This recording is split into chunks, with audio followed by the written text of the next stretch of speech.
my lovelies, it's Margaret, and I'm here to nerd out about A Conjuring of Light by V.E. Schwab. This is the third book in the Shades of Magic trilogy, so for the non-spoilery part of this review, I'm not going to go too much into detail about the plot of this. The Shades of Magic series focuses on 3 parallel Londons. They each exist in their own separate world, and you can only access one from the other by magic. There is Grey London, which is our London in this world, where there is no magic whatsoever. There is Red London, which is a vibrant world chock full of magic and magical people. And then there is White London, where magic is scarce and the world is slowly dying. Once upon a time, connected to White London, there was also a Black London. A dark magic was taking over that world, and so it was sealed off. Or was it? Because all of the issues that happen in books 1 and 2 happen because someone brought a magical object from Black London into White London, and the disease continued to spread. A Conjuring of Light opens with Red London under the cover of a dark shadow that I will not name. But if you've read the first 2 books, you obviously know what I'm talking about. I've said this before, I will say it again. I had no idea how she was going to take the ending of book 2 and go anywhere from it. I thought that was about as bad as it could get, aside from all of the characters dying. I was like, is she just gonna start slowly killing off my favorite characters? One of the characters, Kel, is an Antari who can travel between the Londons. You can only travel between them with a certain special magic.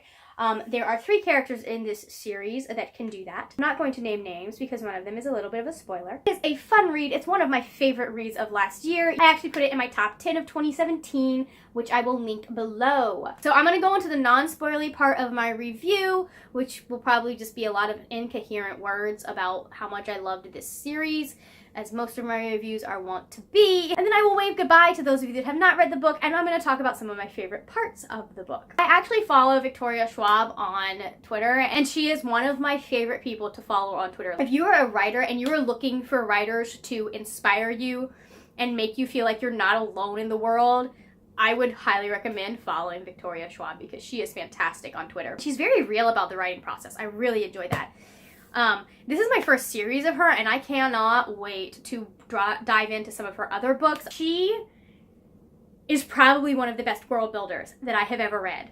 Like, I mean, we're talking on the level of J.R.R. Tolkien, only not quite as boring at times as J.R.R. Tolkien. She has a very firm grasp on her magic system. She has a very firm grasp on her characters and the world. Like, you're actually in the world and living and breathing in it, whether it is Regency England or it is London in whatever world Kel and his friends live in. Woman knows how to write a love story, by the way. And she knows how to write a love story without making it the only thing the book is about. I loved that. I loved how she handled her characters. I loved how she's just really good about, it's not one of those books where everyone fits together and like it's all buddy and fun.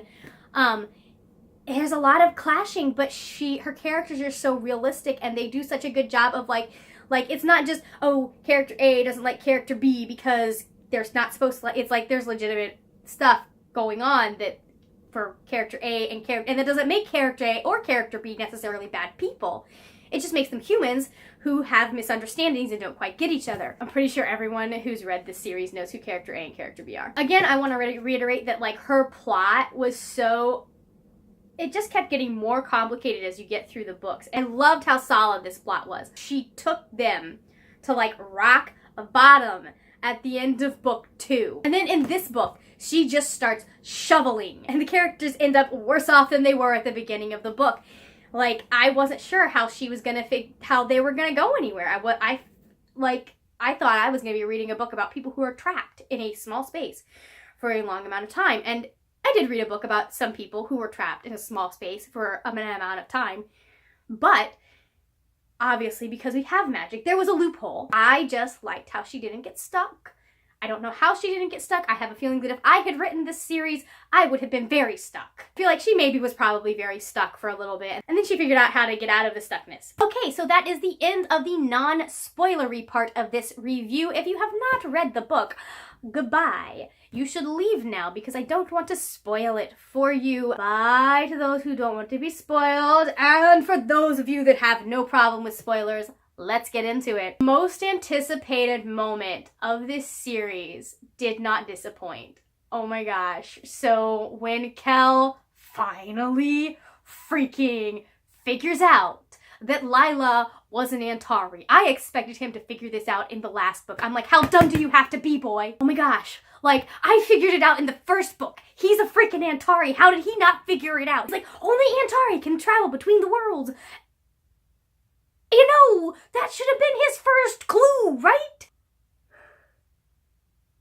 You never told me. You never asked. I loved how Lila's eye being glass was revealed by that, like, the glass eye being broken. And then I liked how they replaced it with a black eye. That was super cool. I liked how not everything ended up all right, because it was, like, I mean, I'm not a big fan of books where, for example, the main character gets shot and dies for no reason whatsoever. I went into this book, I'm like, this is the first time I've read her. I don't know how she is going to end it. And she did a really good job of striking that balance between, like, not having a happy ending. This isn't a series where you have a super happy ending.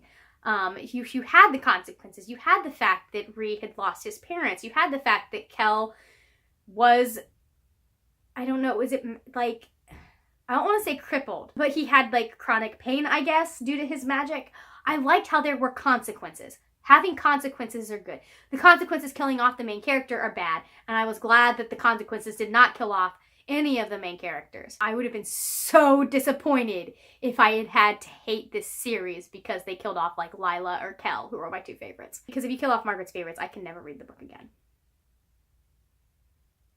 I just can't do it. Can we talk about these covers for a minute? Like, I love how simple, and it's 3 colors. It's 3 colors. And like, I love it.